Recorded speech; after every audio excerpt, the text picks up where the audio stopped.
You will hear a number of different recordings, and you will have to answer questions on what you hear.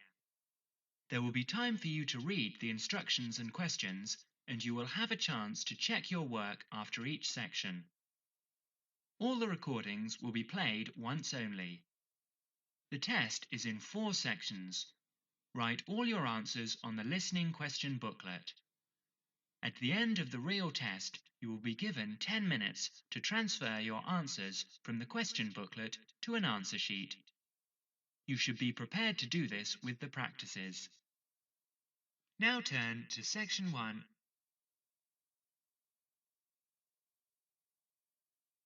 Section 1. In this section, you will hear a series of telephone conversations between an overseas student and some people involved in turn. He wants to confirm some information for an international conference on computing technology. First, you will have some time to look at questions 1 to 10.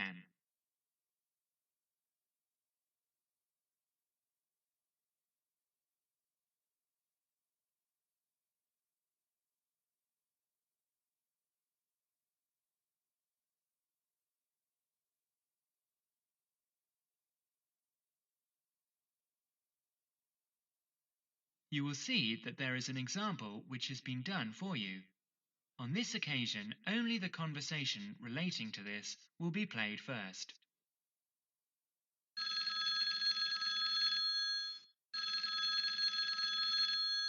New South Wales University, good morning.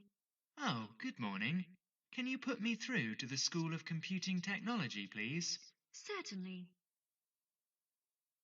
The operator responds, New South Wales University. So, New South Wales is provided in the space. Now we shall begin. You should answer questions as you listen, because you will not hear the recording a second time. Now listen carefully and answer questions 1 to 5.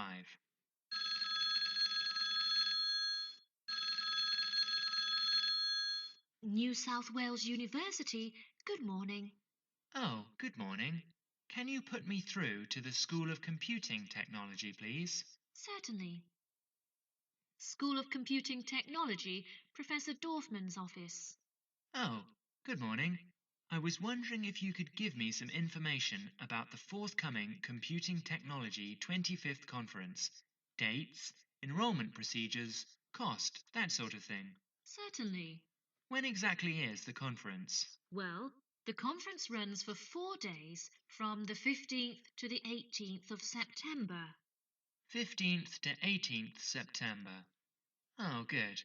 I'll still be here then, and where exactly is it being held? Is it at the university as in previous years? No, it's actually being held at the Pacific Hotel.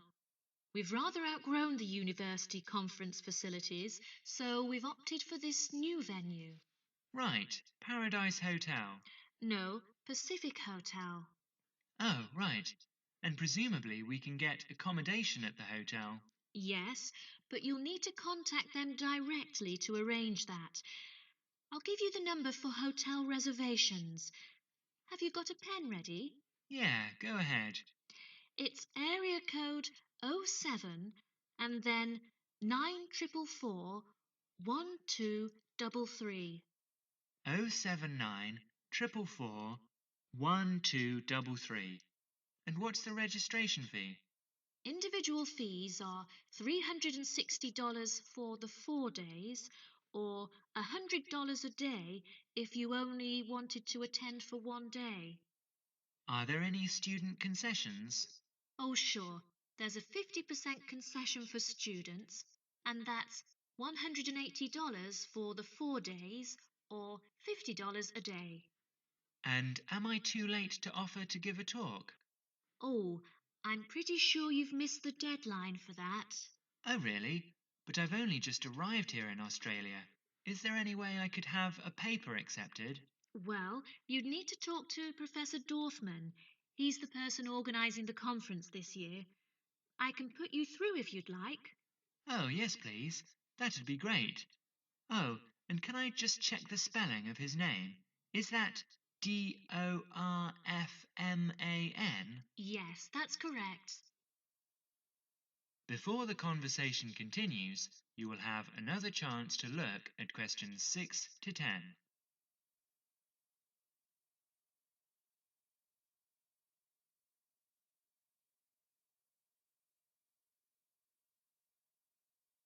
Listen carefully and answer questions 6 to 10.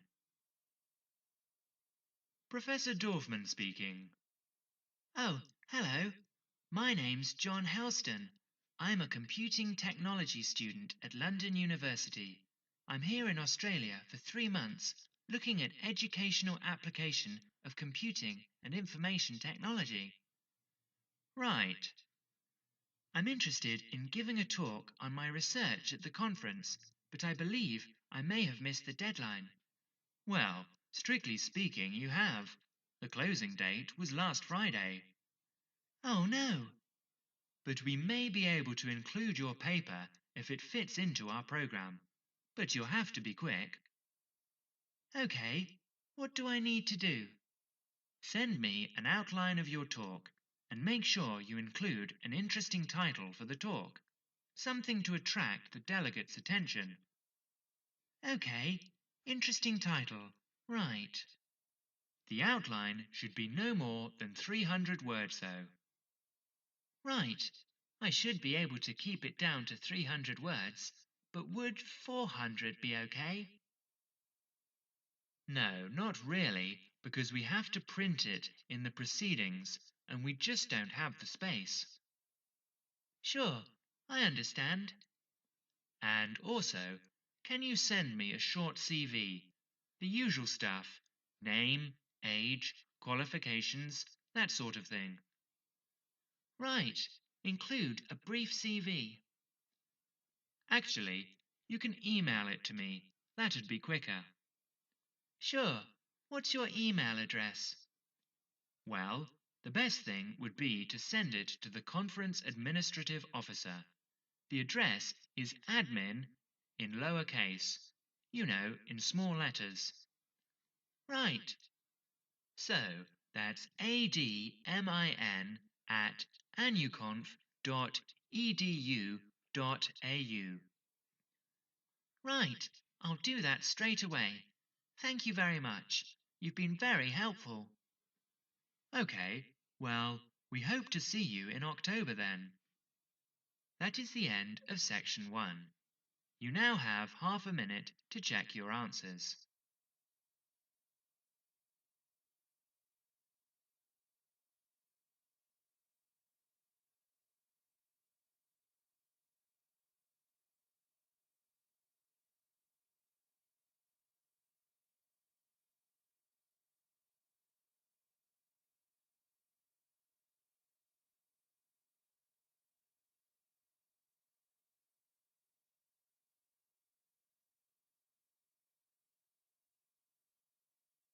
Now turn to section 2.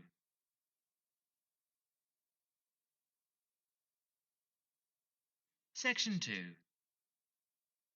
You will hear a guide talk about cooking ginger on the radio broadcast. As you listen, answer questions 11 to 20. First, you will have some time to look at questions 11 to 20.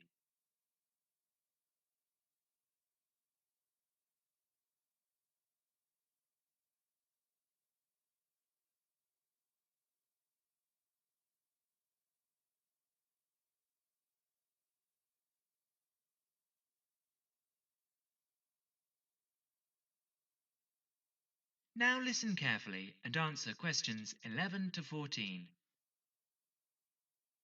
Hello and welcome to Cooking Corners.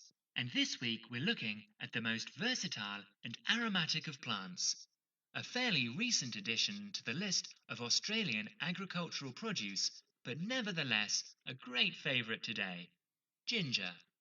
And in the studio to tell us all about it is Jennifer Johnson. Ginger is one of my personal favourite spices, and I've got a number of wonderful recipes to share with you later on in the programme. So, what is ginger? Well, actually, it's a spicy tasting root with an aromatic flavour. It's related to the bamboo family and has 100 different uses in the kitchen. The Chinese have cultivated it for years, particularly to use in medicine, though you are probably more familiar with its culinary uses. But first, let's take a brief look at its history before we look at how it can be used, because it has a very interesting history. Ginger originated in the southern provinces of China and in India, where it had been used in medicine and food for over 5,000 years. The early traders who came upon the plant took it to many parts of the world, such as Nigeria, the West Indies, Central America, East Africa, and even Indonesia. Ginger became extremely popular because of its exotic aromatic properties and was highly valued by spice traders in the 17th and 18th centuries because they were able to sell it back in Europe for a very good price. Although Australia is now the largest producer of ginger in the world, it wasn't grown in Australia until the early 20th century. Before Jennifer goes on to explain the history of ginger planting in Australia, you will have another chance to look at questions 15 to 20.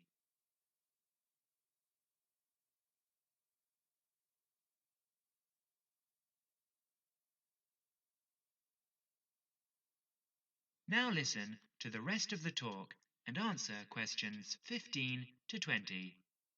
Apparently, some pieces of raw ginger found their way to an area about 100 kilometres north of Brisbane in Queensland earlier this century.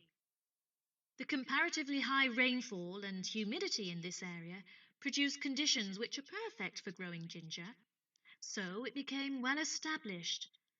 But in the early days, the relatively high cost of production placed it as a disadvantage in the market by comparison with the much cheaper ginger produced by other countries with lower production costs. Then, in 1941, the supply of ginger to Australia started to run out. Remember, this was in the middle of the Second World War when everything was in short supply.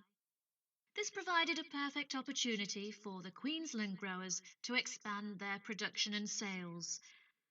5 local farmers got together and formed a cooperative association in a place called Buderim. They started with only £25 between them. That was in the days when Australian currency was pounds, not dollars. So they set up the company with 2 wooden vats and 14 tons of raw ginger. But they went on to become the most successful ginger farmers in the world. In fact, nearly all the world's ginger now comes from the Buderim ginger factory in Queensland.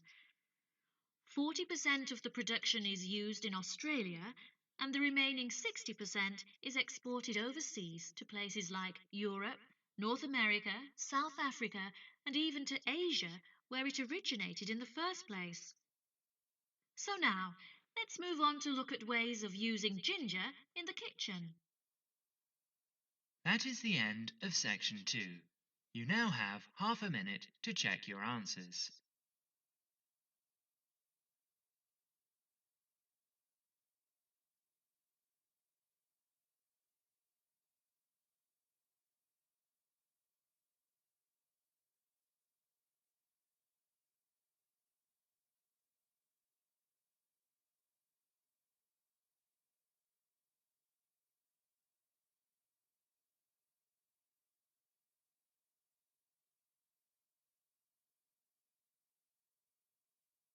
Now turn to section 3.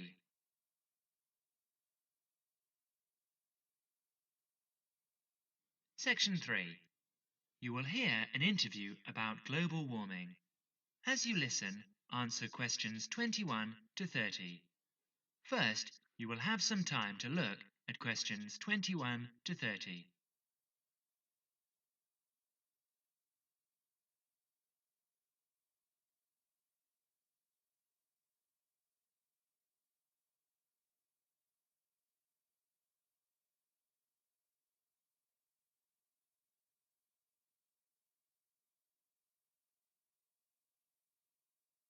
Now listen carefully and answer questions 21 to 25. Dr. Parkinson, global warming was the threat of the 1980s, but it seems to have fizzled out of people's minds. Why do you think that is? Yes, in a way you're right. I think scientists have become occupied with the task of trying to find out whether it really is happening, and, if so, whether it's caused by human activities. A greenhouse effect is, after all, a natural phenomenon. Yes, as we know, naturally occurring gases float above us, acting as insulators that prevent heat being radiated into space. And the fear is that the insulation might get thicker. Yes, and because of this, the Earth might get warmer. The latest prediction we've heard is that the temperature will increase by about a third of a degree every 10 years. What are your feelings? Well, this prediction is difficult to make. You see, the global climate is the result of a web of influences. Who is to say that a simple action, such as adding carbon dioxide to the atmosphere, will not have several effects which might even cancel each other out? And I understand that the prediction is hard to verify, whatever. Precisely, Why is that? because the Earth's temperature surges and subsides naturally. In fact, the best way of detecting global temperature change is to measure the temperature of the oceans as accurately as possible. And this avoids the sort of seasonal fluctuations of the temperature of landmass. Yes, in fact, an understanding of the oceans is crucial to understanding how the global climate works. The ocean transports heat around the globe. It's like a great reservoir of heat. A tiny change in sea surface temperature denotes a huge change in the amount of heat it is storing. Before Parkinson goes on to explain, you will have another chance to look at questions 26 to 30.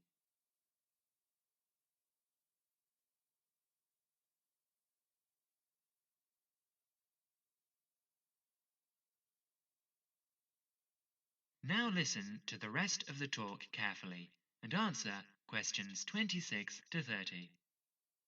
And now, I understand you are looking at ways of refining this measurement of ocean temperature. Yes, for a long time we've measured it by placing thermometers in buoys bobbing in the oceans and also when ships draw water through their engines. It's also been done by satellite, hasn't it? Yes, but now data from a more promising system is being collected. This is the European Along Track Scanning Radiometer, or ATSR, a much simpler name. The ATSR orbits the Earth above us. And what stage are you at with this? Well, it's been up there 2.5 years now.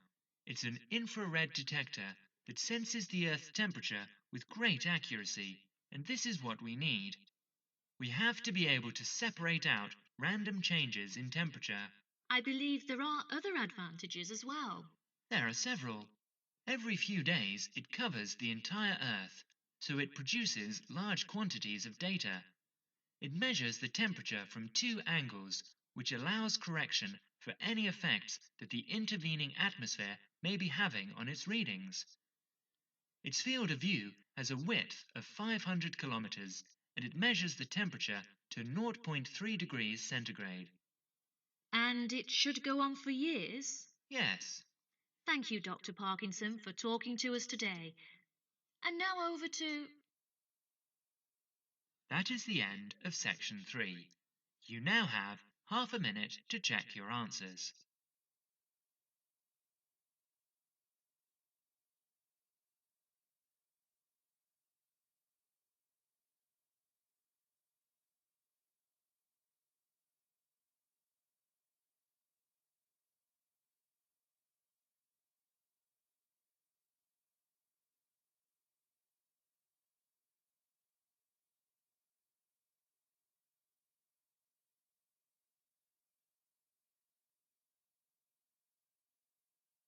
Now turn to section 4.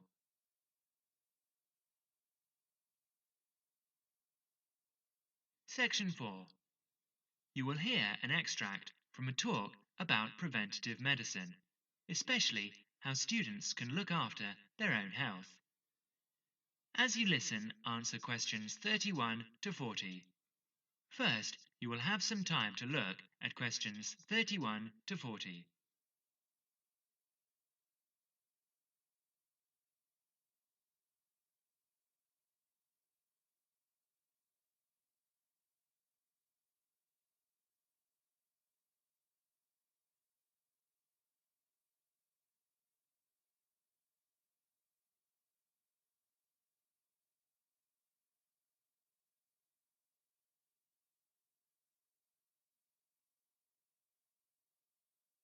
Now listen carefully and answer questions 31 to 40. Good morning. I'm Dr. Pat Plant, and I'm here to talk to you about preventative medicine in its widest and most personal aspects.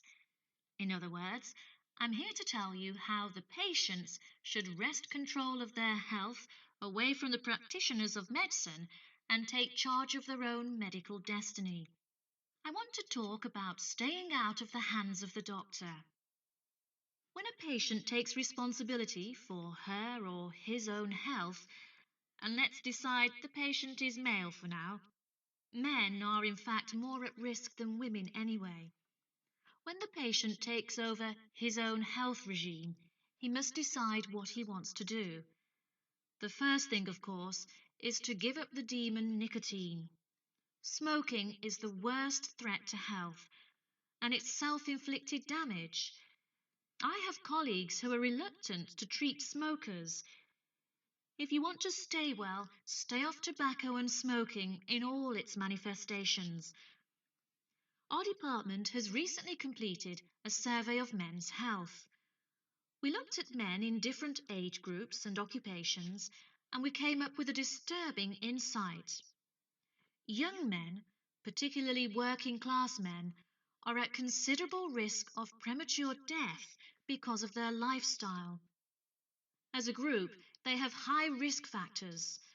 They drink too much alcohol, they smoke more heavily than any other group, their diet is frequently heavy in saturated fats, and they don't get enough exercise.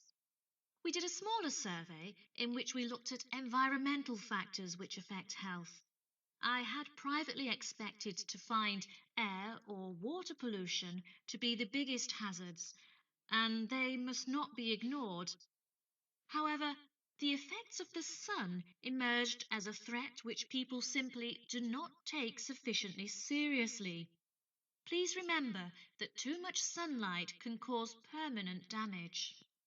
Given this information and the self-destructive things which people, particularly young men, are doing to themselves, one could be excused for feeling very depressed. However, I believe that a well-funded education campaign will help us improve public health standards and will be particularly valuable for young men. I'm an optimist. I see things improving, but only if things that you as students can do to improve your fitness.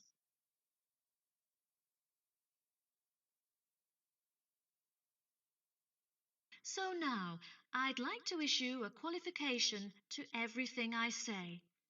People will still get sick, and they will still need doctors. This advice is just to reduce the incidence of sickness. It would be great if disease was preventable, but it's not. However, we have power. In the late 1980s, the Surgeon General of the United States said that 53% of our illnesses could be avoided by healthy lifestyle choices.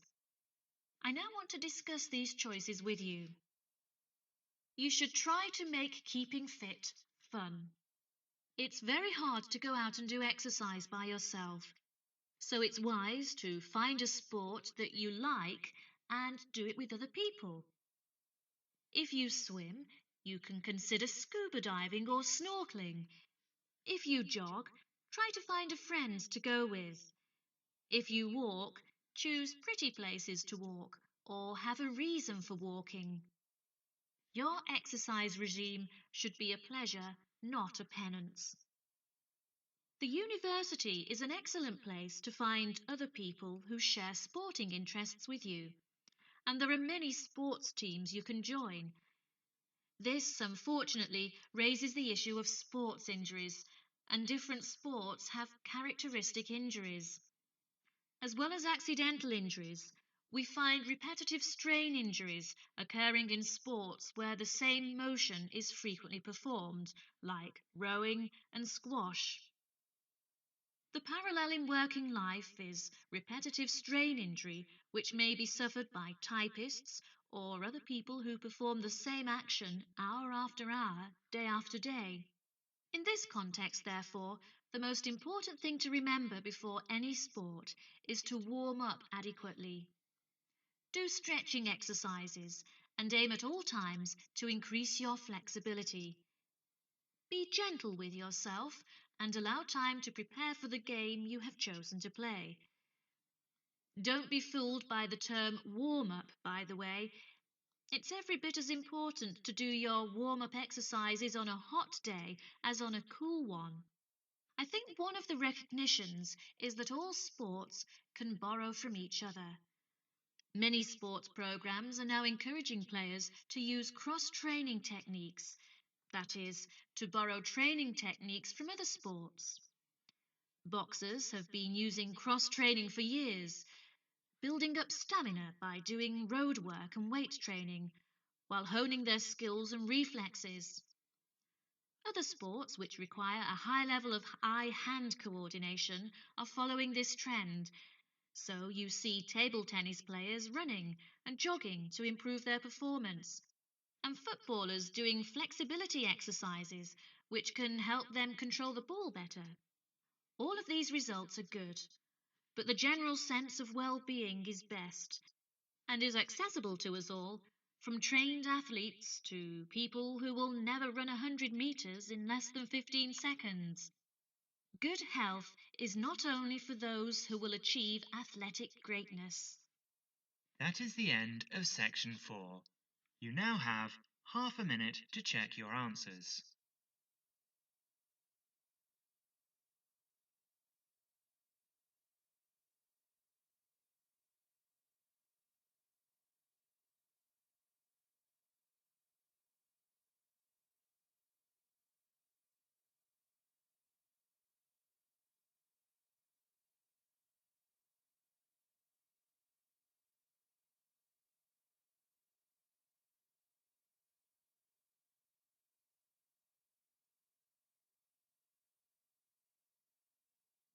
That is the end of listening test 6. In the IELTS test, you would now have 10 minutes to transfer your answers to the listening answer sheet.